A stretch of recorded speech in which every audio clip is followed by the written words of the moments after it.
Hey guys, my name is Anthony and in today's video I'm going to be bringing you my track guide at Canada. So if you want to see more track guides like this, then please consider hitting the like button and sticking around by subscribing to the channel.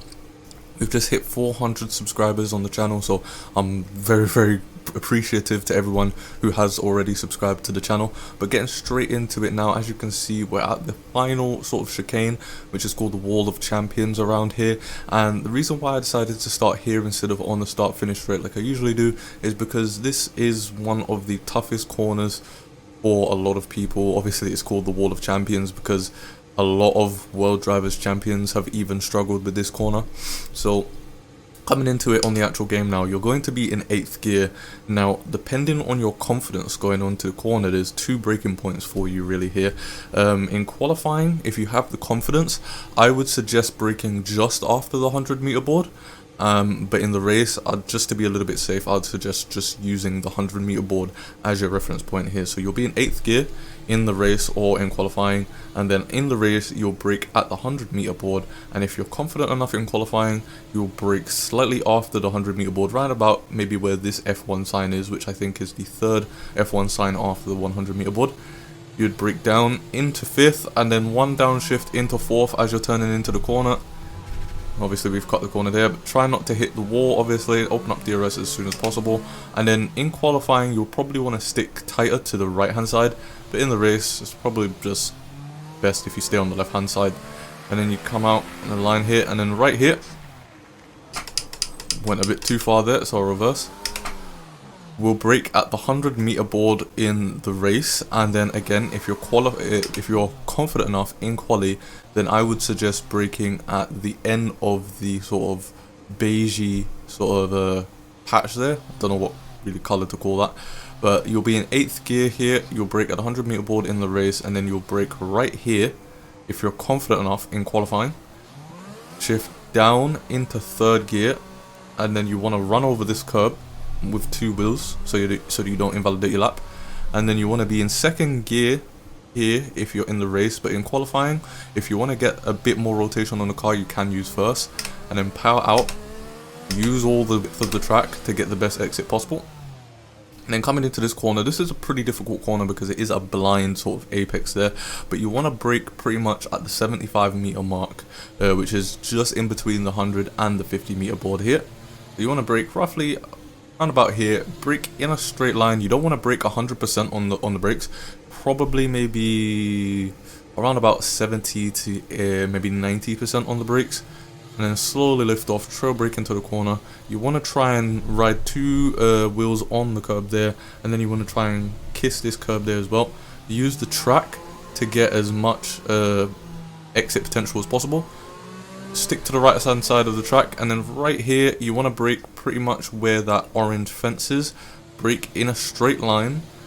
If you can, try and just get a little bit on the outside here in qualifying so you can get a little bit better line through. Then you want to turn in in 3rd gear, ride the curb there, and then kiss this curb on the exit. Use all the track that you possibly can. Open up DRS. And then this straight, again, you don't want to lose time on a straight, or you'll lose time on the entire straight. And then coming up to this little chicane here, you want to brake at the 100-meter board. Usually I'm on sort of the middle of the track. I'm towards the middle of the track. You want to be in 8th gear at this point, and then what I do is I brake in a straight line diagonal straight towards the 50-meter board here. So I'll brake in a diagonal line right here to the 50-meter board, down into 4th gear as you turn in. Then you want to ride this curb, and then use as much track as possible to get the best exit. Stick to the right hand side of the track, and then come over to the left, and then, oh, I went way too far there. For this corner, you want to brake at the 100-meter board, and then you brake in a complete straight line. You'll be in 8th gear at this point. Brake in a complete straight line, down to 1st gear, and then sort of hug this curb there. And then again, use the track to get the most amount of exit potential. And then this is pretty much the longest straight. Open up DRS on the track. And as you come down back towards the Wall of Champions, once again, as we've discussed before, during the race, you probably want to brake at the 100-meter board, but in qualifying, if you're confident enough, brake just after the 100-meter board.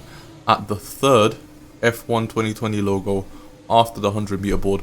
I know it's going to be a bit more difficult to see that when you're actually driving and you're driving at a pretty fast speed, because at this point you should roughly be about 205 miles per hour depending on your setup.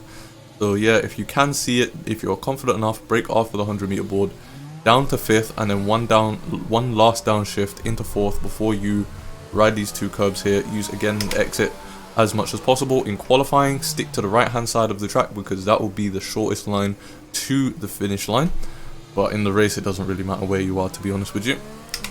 And then that is it. That is a lap of Canada. So what I'm going to do is I'm going to show you the hot lap that I got that's in the title of this video, and then we'll talk about the setup. So I'll see you guys at the setup.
Okay then guys, so here we are now at the setup and going into the aerodynamics.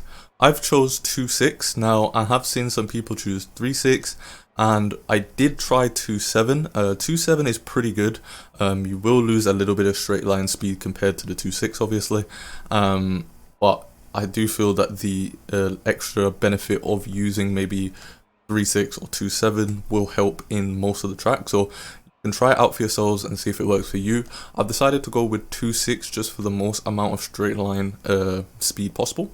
Going into the transmission, now this is something different. I don't think I've done this for any other track, but I've actually gone with 60-60 on both the on throttle and the off throttle. It depends on you guys. You can toy around and see what sort of numbers you like. Personally, I actually like the 60-60. I think the 60-60 works quite well for me personally. Moving into the suspension geometry, we've got -2.7 and -1.4 for the camber, and then for the front toe we've got 0.08, and for the rear toe we've got 0.29. Again, you can play around with that and see what works for you. I think this is a good baseline for people to use, so try using it. For the suspension, I've gone 1.4 7914. I think the 1.4 in terms of the ride height, the curbs on this track are not as aggressive, so you can definitely get away with even a 1.3 if you wanted to, most likely. I choose 1.4 just to be a little bit safe. You can go with a 2.3 if you want, but I would highly recommend going at least 2 clicks higher on the rear ride height than the front ride height, and I've gone with 1.4. 7.9, this is just to not only help the car be a little bit more quick in a straight line, but it's also to help with the responsiveness on the car as well, especially with traction and especially during the actual mid corner itself. With the brakes, I've gone with 95 and 53. You're doing a lot of straight line braking, so you are going to want to have a little bit more front brake bias on the car because of those sort of front straight line braking. However, there are some corners where you're sort of going to be braking and turning pretty much instantly at the same time. So for those corners, that's why I've gone with 53 instead of going with something like 56 or even 55. So play around with it, see what works with you. Brakes are honestly pretty subjective on this game. It just depends on your braking style and the pedals that you've got. So for reference, I've got the T3PA plastic pedals, just the regular ones. I don't have the pro version, so maybe if you have a load cell or something like that, it might be a little bit different for you. And then for the tires, This is probably what this is what I've gone for. Sorry, you know, I like it. It's pretty balanced. You guys can sort of play around with it again and see what works with you. What I'd recommend is maybe going in a 50% race when it comes to your tires, and just trying out to see what the tire life is like, because you probably might want a little bit different tire pressures if maybe you're going into a track that you have to do mediums to hards versus like softer mediums or something like that. So I'm going to end the video here. If you liked this video and you want to see more track guides like this, then again hit the like button, stick around by subscribing to the channel, because I'm going to be posting a track guide for every single track, and then once we're finished with that, we're also going to cover the track in wet conditions. So I'll see you guys in the next video.